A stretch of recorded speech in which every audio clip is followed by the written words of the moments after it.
इसी स्थिति में फिर 2010 में मुझे बहुजन समाज पार्टी से भी कर दिया गया, और तो मैंने एक पार्टी बनाई जो कौमी एकता दल आपने नाम लिया। कुछ दिनों तक माननीय ओम प्रकाश राजभर जी की सुहेल देव भारतीय समाज पार्टी के साथ हम लोगों ने पूर्वांचल में अपनी सक्रियता दिखाई और जनता ने रिस्पांस भी दिया। स्थिति में फिर 2010 में मुझे बहुजन समाज पार्टी से भी बाहर कर दिया गया, और तो मैंने एक पार्टी बनाई जो कौमी एकता दल आपने नाम लिया था।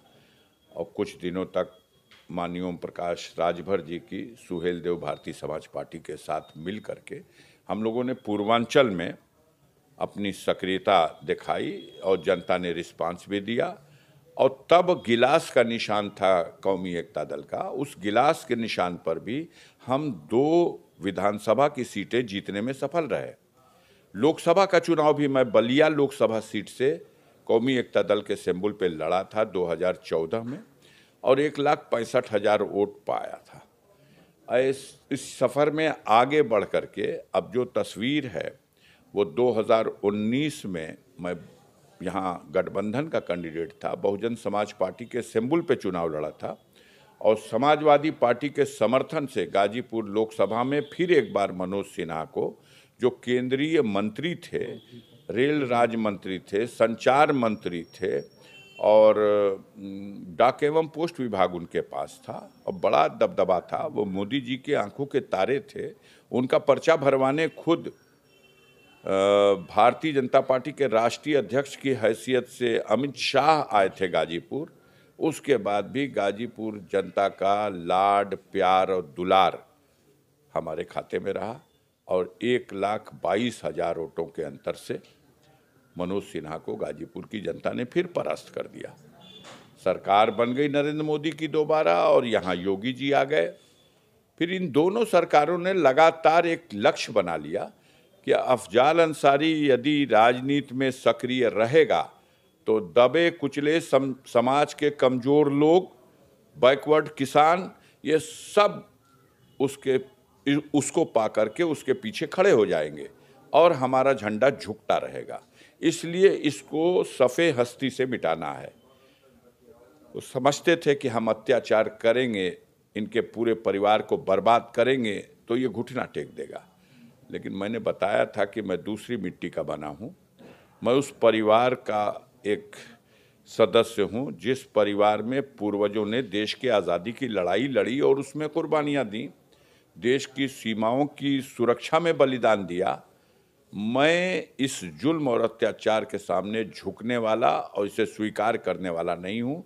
मरते दम तक जुल्म और अत्याचार के खिलाफ लड़ता रहूँगा, गरीबों की मदद करता रहूँगा, इसके लिए चाहे जो बीत जाए, और वो सिलसिला अब भी चल रहा। चुनाव का दौर है और सीए लागू हो गया है, इस विषय में आप क्या कहना चाहेंगे? नहीं, ये तो एक शगुफा था। वो जो जब उन्होंने माननीय सर्वोच्च न्यायालय ने कह दिया था कि चंदे के धंधे से जो उगाही हुई है उसके हिसाब किताब लाइए, तो अब तो लगा कि हमारे चेहरे पर जो ईमानदारी की पड़ी हुई नकाब है, अब वो नकाब हट जाएगी। अब तो दुनिया मान लेगी कि चोर चोर मौसेरे भाई। पहले छापा डालेंगे हम शंभू जी पे, और शंभू जी आके जब दंडवत कर देंगे तो उनसे कहेंगे कि तुम इलेक्टोरल बॉन्ड के माध्यम से चंदा दे दो। वो चंदा दे देंगे तो फिर हम उनको बख्श देंगे। अरे ऐसे रहस्य खुल रहे हैं। जिसने अपने रिटर्न में उसको इनकम टैक्स को हिसाब दिया कि साल भर में मेरा 10 करोड़ का मुनाफा हुआ है, ऐसे लोग 50 करोड़ चंदा दिए हैं। जिसका 2 करोड़ का मुनाफा हुआ है वो 20-25 करोड़ चंदा दिया है। तो जाहिर सी बात है कि ये चोरों और बेईमानों और भारतीय जनता पार्टी की मिली भगत से हुआ। और भारतीय जनता पार्टी की केंद्र की सरकार थी, उसने अपने अधिकार का दुरुपयोग करके ईडी को, सीबीआई को, इनकम टैक्स को, अपने विरोधियों को दबाने, देश के उद्योगपतियों को निचोड़ने, उनसे धन उगाही करने।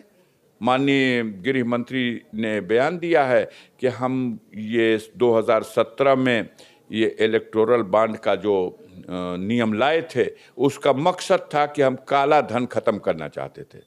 काला धन खत्म तो नहीं हो सका। आप तो अजीब बात कर रहे हैं। जो बैंक में रुपया रखा है वो काला धन कहाँ हो सकता है?